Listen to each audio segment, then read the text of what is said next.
পাকিস্তানের একজন ডক্টর সাইদ, তিনি নতুন করে ক্যান্সারের উপরে গবেষণা করেছেন এবং এটা পত্রিকায়ও লেখা হয়েছে।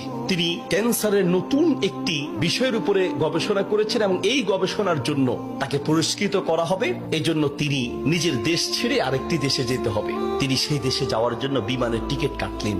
তিনি তার জীবনে দোয়ার যে ফল, দোয়ার মাধ্যমে যে কি করে অসম্ভব সম্ভব হয় তার বাস্তবতা তিনি নিজ মুখে বলছেন যে আমি বিমানের টিকিট কাটলাম, বিমানে উঠলাম, মনে বড় আনন্দ। দীর্ঘদিনের গবেষণার পরে আজ আমি পুরস্কার পেতে চলছি।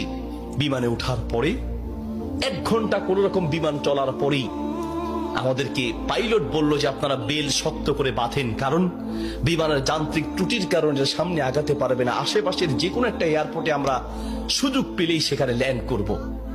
তিনি বললেন। কিছুক্ষণ পরেই বিমানটা ল্যান্ড করলো। আমি একেবারেই ভেঙে পড়লাম যে হা, আমার বোধহয় যাওয়া হবে না।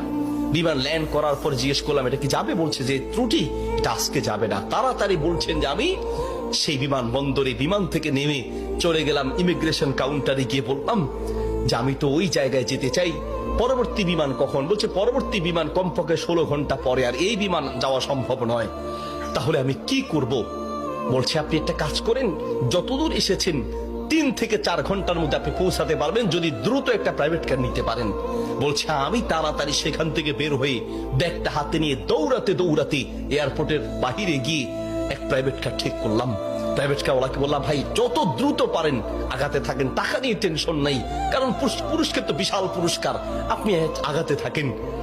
প্রাইভেট কার ড্রাইভার গাড়ি চালাচ্ছে তো চালাচ্ছে। তিনি বলেন মোটামুটি কিছুক্ষণ যাওয়ার পরে হঠাৎ বিশাল তুফান শুরু হলো। প্রচন্ড তুফান দেখে ড্রাইভার বলছে ভাই সামনে যাওয়া সম্ভব নয়। বলছে চেষ্টা করেন। বলছে দেখছেন কি অবস্থা, রাস্তাঘাট সব গাছ বালা ভেঙে রাস্তায় পড়ে আছে।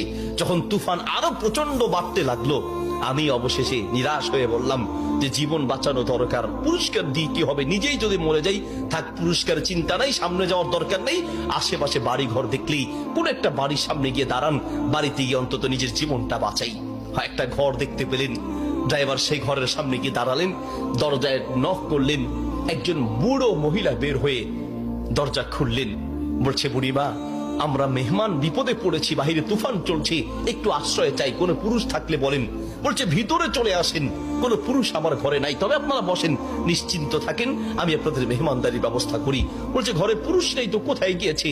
বলছে কি বলবো দুঃখের কথা, কিছুদিন আগে আমার ছেলে এবং আমার স্বামী তো আগেই মারা গিয়েছেন, আর কিছুদিন আগে আমার ছেলে এবং ছেলের বৌমা দুইজন একসাথে অ্যাক্সিডেন্ট করে দুনিয়ার থেকে বিদায় হয়েছেন। বাড়িতে শুধু আমি আর আবার নাতিটা আছে। বলছে আপনারা বসেন, একটু মেহমানদারি ব্যবস্থা করি। মেহমানদারি হিসেবে কিছু খাবার দিয়ে ডক্টর সাইদের সামনে দিলেন, আর বুড়িমা তিনি নামাজে দাঁড়ালেন। নামাজ শেষের দিকেই তার নাতি হাউমাউ করে চিৎকার করে কান্না শুরু করলেন। প্রথম থেকে কাঁদছেন অল্প আস্তে আস্তে, পরে প্রচন্ড চিৎকার।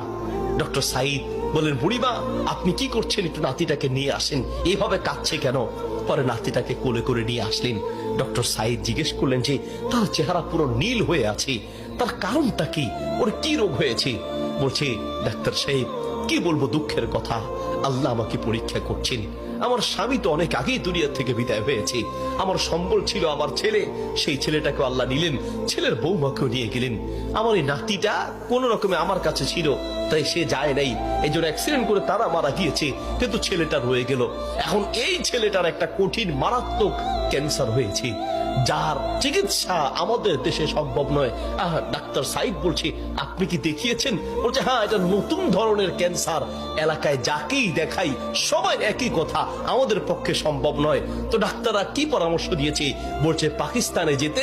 পাকিস্তানে একজন ডাক্তারের নাম বলেছে, তিনি এই নতুন রোগের, এই নতুন ক্যান্সার উপরে তিনি গবেষণা করেছেন, তার কাছে গেলে নাকি ভালো হবে। ডাক্তারের নাম বলেছে।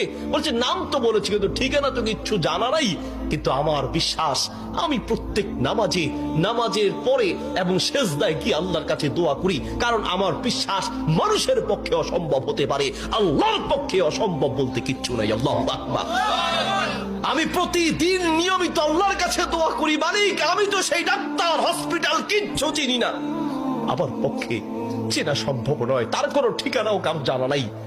তিনি নাকি পাকিস্তানের ডাক্তার। বুড়িমা বলেন তো সেই ডাক্তারের নাম কি? বলছে সেই ডাক্তারের নাম নাকি ডক্টর সাইদ, নতুন করে তিনি নাকি এই ক্যান্সার উপরে গবেষণা করেছেন। বলছে বুড়িমা কসম করে বলেন তো ডাক্তার সাইদের সাথেই আপনাকে দেখা করতে বলেছে? মহিলা বলছে ভাই আপনি মেহমান মানুষ, আমি কেন আপনার কাছে মিথ্যা বলতে যাব? ডাক্তার সাইদ তিনি নাকি নতুন করে ক্যান্সার উপরে গবেষণা করেছেন, আপনার বাড়ি কোথায়?